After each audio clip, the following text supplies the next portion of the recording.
আলহামদুলিল্লাহ ভালো একটা সংবাদ নিয়ে আসছি। দিন শেষে নানান সংকটঙ্কার পর শেষ দিকে আপনাদেরকে একটা ভালো সংবাদ দিচ্ছি। জাতিসংঘের মহাসচিব অ্যান্তোনিও গুতেরেজ গত বছর রমজান মাসে বাংলাদেশ সফর করার পরে আমি একটা কথা বলেছিলাম যে আগামী জাতিসংঘের মহাসচিব হবেন ডক্টর মোহাম্মদ ইউনূস। তাই তিনি ২৬ সালের ভিতরে নির্বাচন সম্পন্ন করে উনি চলে যাবেন সরাসরি নিউ ইয়র্কে জাতিসংঘের সদর দপ্তরে। কয়েকজন উপদেষ্টাকে জামাতপন্থী ট্যাগ দিয়ে বিএনপি এখন কঠিন পরিস্থিতিতে, কঠিন চ্যালেঞ্জের মুখোমুখি হয়েছে।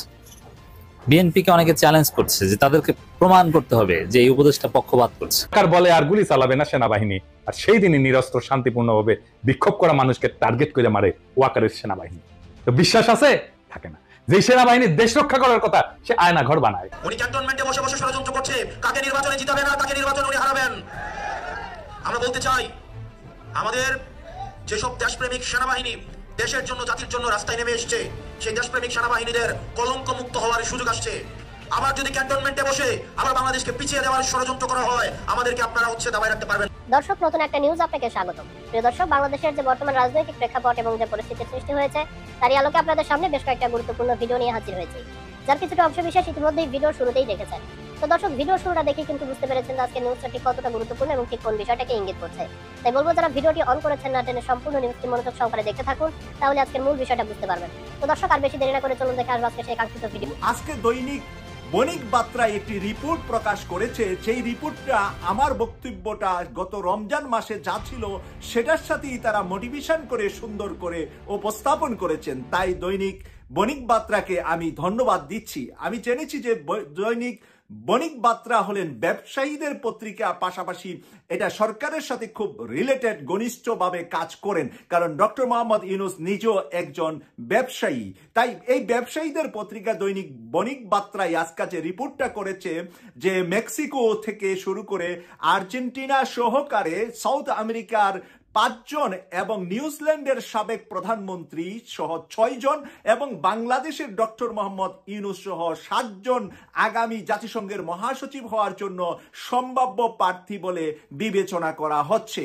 এরই মাঝে কে সবচাইতে শক্তিশালী, পাওয়ারফুল, এরই মাঝে ২ জন ছিলেন রাষ্ট্রপ্রধানও তারা ছিলেন, আর বাংলাদেশের ডক্টর মোহাম্মদ ইউনূস একমাত্র সেই ৭ জনের ভিতরে নোবেল বিজয়ী। তাই এই নোবেল বিজয়ী অর্থনীতিবিদ ডক্টর মোহাম্মদ ইউনূসের এই বাকি ৬ জনের চাইতে ঊর্ধ্বে আছে বলেই দৈনিক বণিক বার্তা আজকে ছাপিয়েছেন।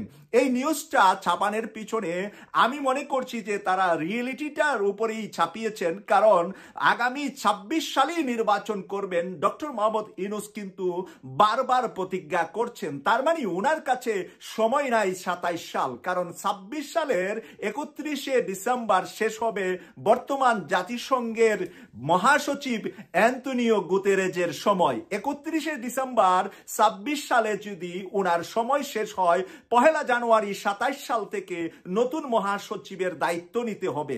এরই মাঝে নির্বাচন সম্পন্ন হবে ২৬ সালের শেষের দিকে এসে, এবং নির্বাচিত ব্যক্তির নাম ঘোষণা হয়ে যাবে ২৬ সালের শেষের দিকে।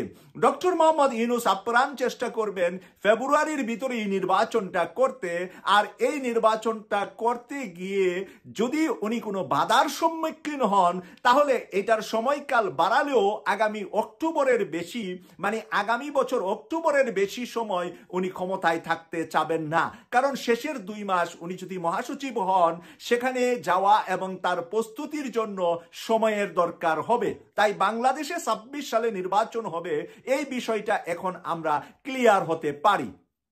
প্রিয় দর্শক, এই কারণে আমি বলছি যে ডক্টর মোহাম্মদ ইউনূসের খেলার মাঠটা বিশ্বব্যাপী। এটা বাংলাদেশ তৃতীয় বিশ্বের একটা ছোট্ট ক্ষুদ্রতম দেশ। মানচিত্রে বাংলাদেশকে খুঁজে পাওয়া অনেক কষ্ট হয়। বড় একটা মানচিত্রের ভিতরে একদম ছোট একটি দেশ, বঙ্গোপসাগর ঘেঁষে এই বাংলাদেশটি, আর ৩ দিকে ভারত বেষ্টিত।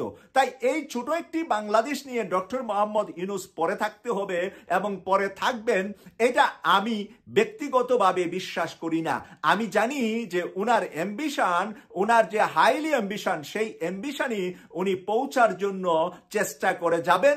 এবং উনাকে সাপোর্ট করার মতন বর্তমান সময়ে যদি আমরা দেখি, আমেরিকার দুপক্ষ উনার পাশে আছে। এক সময় উনি ডেমোক্রেটিকদেরকে সাহায্য করতেন, সহযোগিতা করতেন, ডেমোক্রেটিকদের সাথে তার ভালো সম্পর্ক আমরা জানতাম। হিলারিকে বলে আর গুলি চালাবে না সেনাবাহিনী, আর সেই দিনই নিরস্ত্র শান্তিপূর্ণভাবে বিক্ষোভ করা মানুষকে টার্গেট করে মারে ওয়াকারের সেনাবাহিনী। তো বিশ্বাস আছে? থাকে না। যে সেনাবাহিনী দেশ রক্ষা করার কথা, সে আয়না ঘর বানায় ক্যান্টনমেন্টের মধ্যে, সেখানে পশুর মতো বন্দী করে রাখে মানুষদের দিনের পর দিন। গত বুধবার সেনাবাহিনী প্রধানের কণ্ঠে উচ্চারিত হয়েছে, এতে বাংলাদেশ রাষ্ট্র, অন্তর্বর্তীকালীন সরকার এবং জুলাই গণ অভ্যুত্থানের প্রতি তার আনুগত্য নিয়ে দেশবাসীর মনে গভীর প্রশ্ন সৃষ্টি হয়েছে। এতে আমরা শঙ্কিত, হতাশ এবং বিক্ষুব্ধ। উদ্ভূত পরিস্থিতিতে আমরা অন্তর্বর্তীকালীন সরকারের প্রধান উপদেষ্টা অধ্যাপক মোহাম্মদ ইউনূসের কাছে দাবি জানাচ্ছি, গত বুধবার সেনা কর্মকর্তাদের উদ্দেশ্যে দেওয়া সেনা প্রধান জেনারেল ওয়াকারুজ্জামানের বক্তব্য অতি সত্বর রেডিও, টেলিভিশন সহ গণমাধ্যমে প্রকাশ করুন। অফিসারদের উদ্দেশ্যে দেওয়া বক্তৃতায় তিনি কি বার্তা দিচ্ছেন এবং কোন প্রশ্নের কি জবাবে কি বলছেন, এর ধারণকৃত বিবরণ, রেকর্ডেড অ্যাকাউন্ট দেশবাসী শুনতে চায়। আর আপনারা জানেন, প্রফেসর ইউনূস বিএনপির চাপ আর ওয়াকারের বেদ্যপিতে পদত্যাগের সিদ্ধান্ত নিয়েছেন। এর দায় ওয়াকার এবং বিএনপির।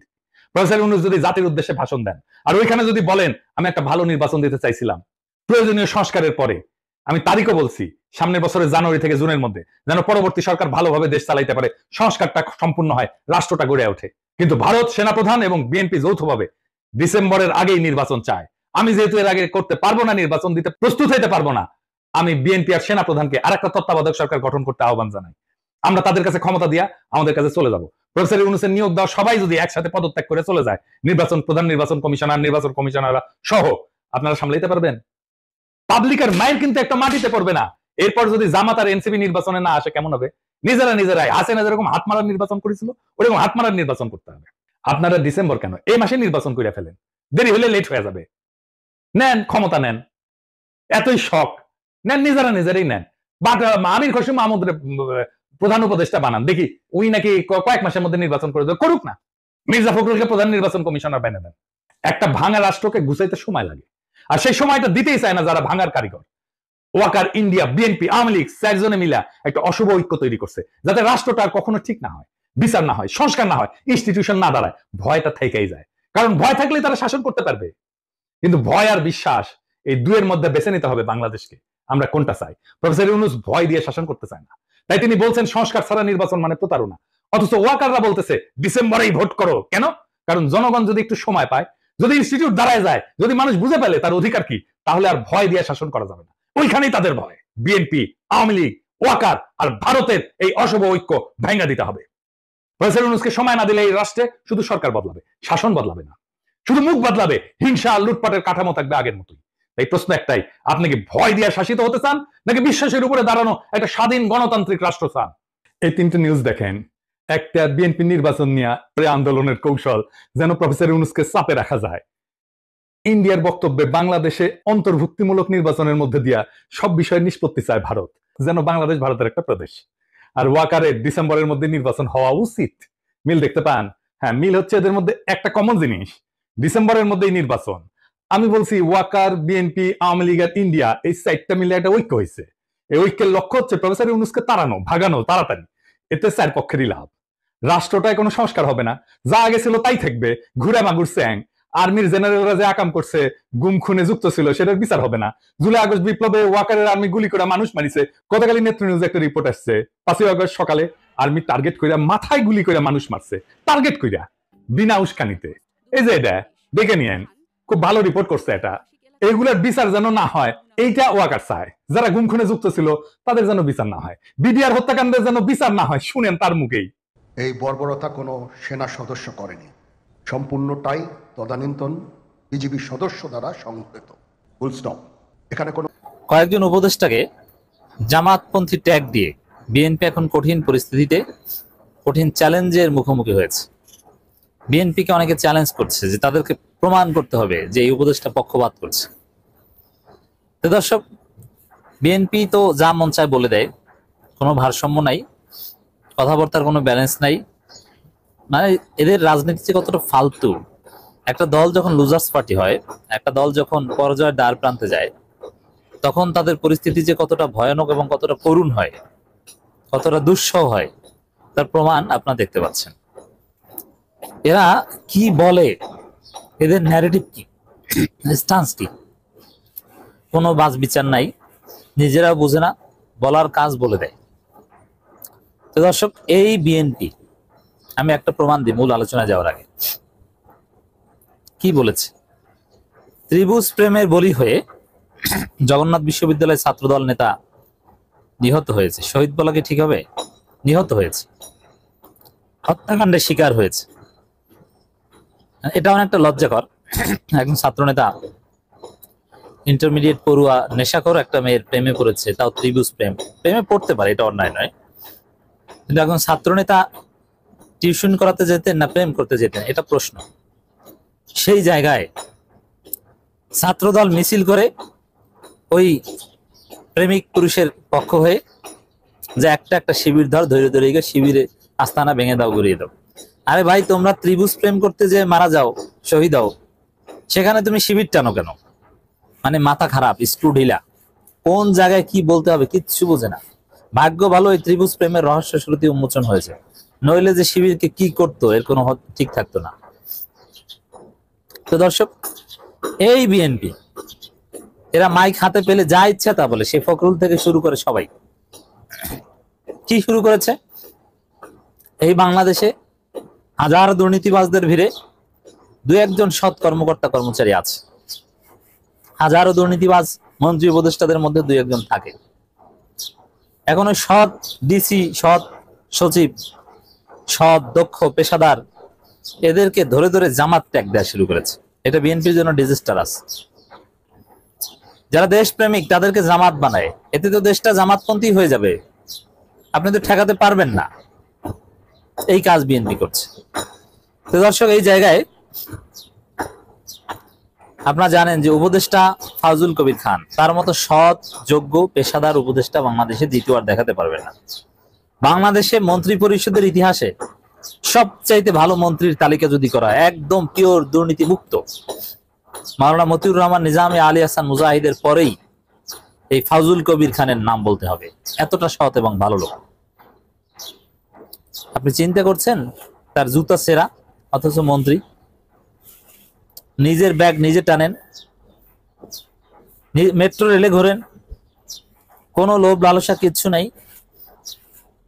এরকম একজন সৎ উপদেষ্টা, নিরপেক্ষ, তাকে জামাত ট্যাগ দিয়েছে। তা তিনি তো এবার চ্যালেঞ্জ দিয়েছেন।